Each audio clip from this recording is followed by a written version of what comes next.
Bismillahirrahmanirrahim. Assalamualaikum warahmatullahi wabarakatuh. Nama saya Ahlam Nurulida Laili Hanif dari Prodi Ilmu Al-Quran dan Tafsir.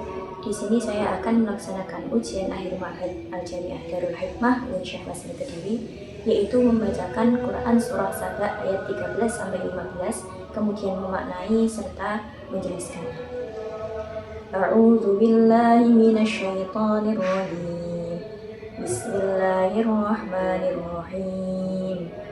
Ya'maluna lahu ma yasha'u min maharib wa tamasil wa jifanin kal-jawab wa qudurir rasiyat. I'malu ala Dawuda syukra wa qalilum min ibadiyash syakur. فلما قضينا عليه الموت ما دلهم على موته إلا دابة الأرض تأكل من سأته فلما خر تبينت الجن أن لو كانوا يعلمون الغيب ما لبثوا في العذاب المهين. لقد كان لسبإ في مسكنهم آية جنتان عن يمين وشمال كلوا من رزق ربكم واشكروا له بلدة طيبة ورب غفور. صدق الله العظيم.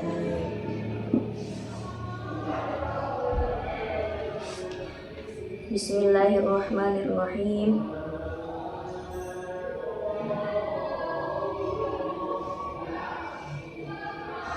Bismillahirrahmanirrahim.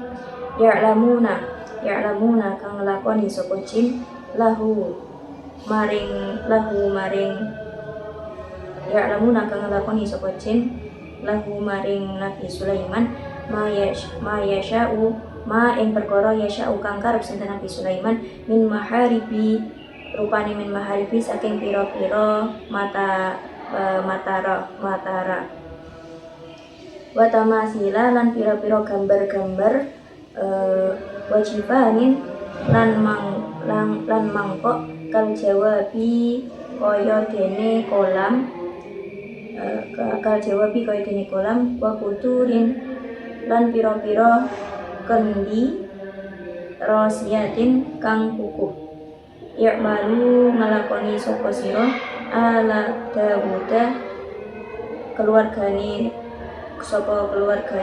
Nabi Daud bita'atillahi kelawan taat maring Allah, syukron kelawan syukur, wa qalilun lan kidik min ibadiya saking pira-pira kawula ingsun iku asyakura kang syukur.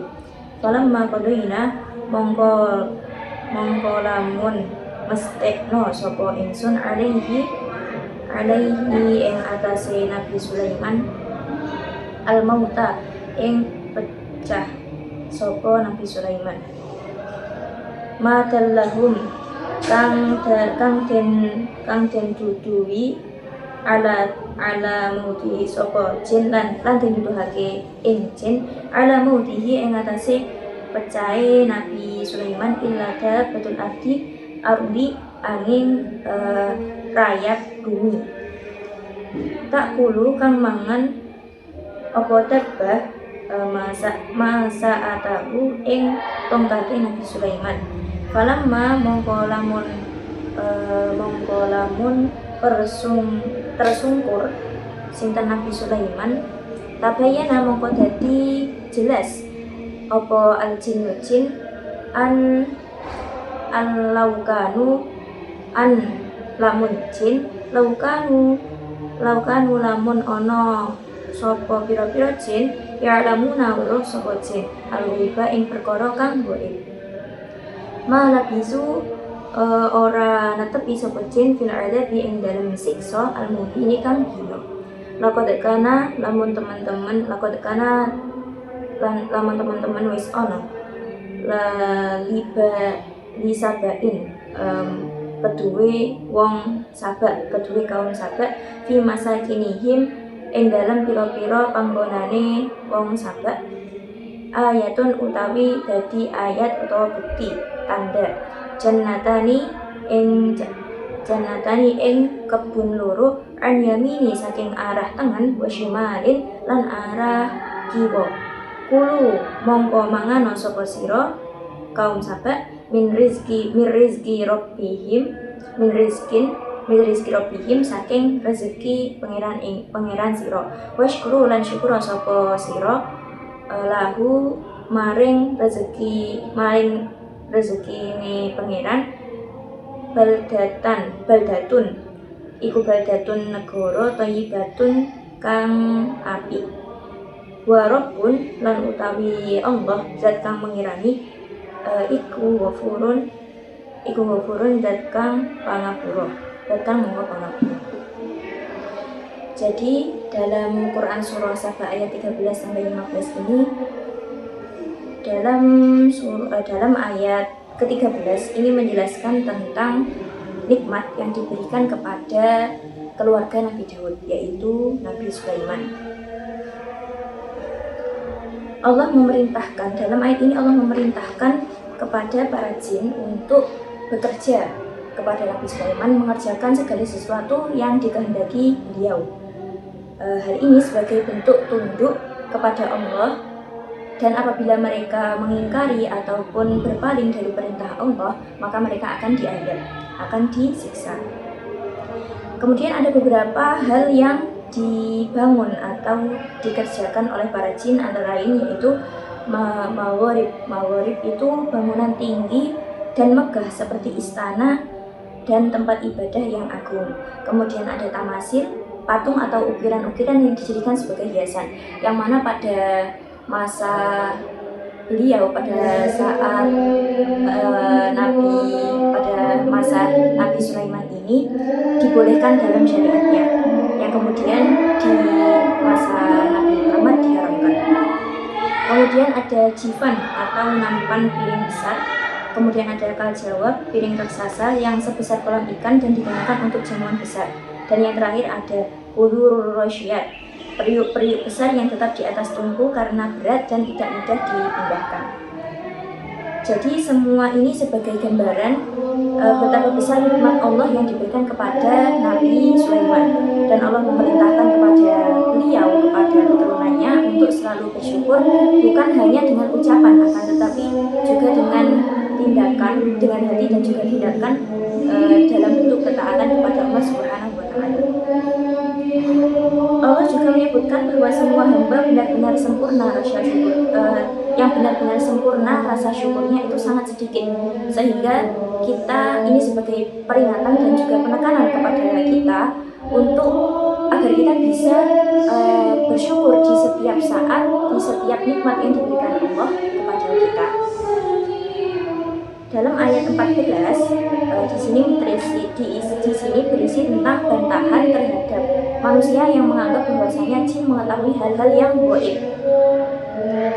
Jadi ketika jin sedang bekerja, suatu saat Allah mencabut Nabi Sulaiman, dan beliau wafat dalam keadaan bersandar di atas tongkatnya.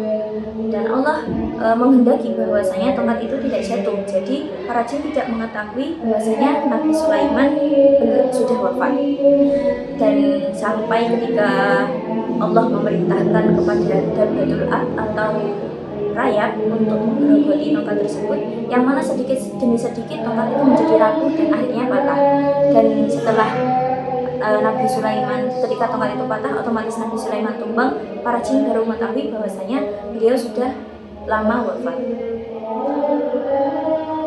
Hal yang bisa kita ambil dari ayat ini yaitu ketika memang jin mengetahui hal yang gaib, maka mereka tidak akan bertahan dalam keadaan azabil muhin, atau dalam keadaan bekerja yang sangat berat dan melelahkan, karena mereka telah mengetahui bahwasanya Nabi Sulaiman sudah wafat. Jadi mereka bekerja karena bentuk taat, dan mereka takut kepada Allah, merasa bahwa Nabi Sulaiman selalu mengawasi. Jadi ketika mereka tahu, mereka terkejut bahwasanya Nabi Sulaiman sudah wafat. Kemudian dalam ayat 15 menceritakan bahwasanya kaum Saba di Yaman itu dianugerahi negeri yang baik, dan juga diberikan diberikan dua deretan kebun yang besar di bagian kanan dan di sisi kanan dan kiri, sehingga mengapit negeri mereka. Saba adalah nama kabilah atau kerajaan yang berada di Yaman. Hal ini sebagai tanda kekuasaan Allah Subhanahu wa Ta'ala. Kemudian Allah memerintahkan kepada kaum Saba untuk bersyukur dan taat kepadanya. Akan tetapi di akhir ayat ini juga dijelaskan bahwasanya ada perpaduan antara nikmat duniawi yang diberikan Allah dan juga bahwasanya Allah itu Maha Pengampun, sehingga tidak ada alasan bagi mereka untuk kufur nikmat kepada Allah. Akan tetapi pada akhirnya mereka tetap berpaling hingga Allah mengganti kebun-kebun mereka dengan tanaman yang pahit dan juga buruk. Hal yang bisa kita ambil dari pesan yang bisa kita ambil dari surah Saba ayat 13 sampai 15 ini adalah yang pertama, yaitu